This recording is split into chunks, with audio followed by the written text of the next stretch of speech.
It's a small town hall with big news for evacuees west of Edmonton.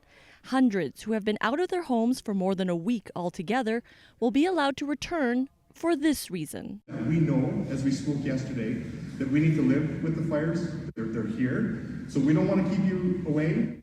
Officials admit it's a calculation after facing days of pressure to let people go home.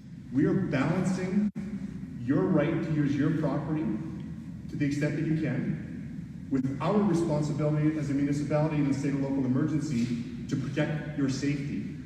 This particular fire is burning just under 2 kilometers from the community, but the county mayor supports the re-entry plan. There are some upset people out in the county. We understand that. Williams understands there have been tensions about not being able to go home. And with firefighting resources stretched thin, he worries there won't be enough help if people choose to stay.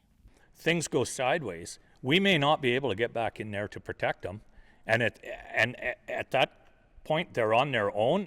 This resident says she's happy to go home. It makes sense. Yes, it's our property. We have every right to be on it, but safety comes first. If the north wind picks up, but with the fire being only 3/4 of a mile out of town, we could be evacuated again tomorrow night. While other residents, like this man, say they aren't sure if they will follow a future evacuation order. Christians believe that to obey the laws of the land, but there also God wants us to use our own good sense that He's given us and His directions.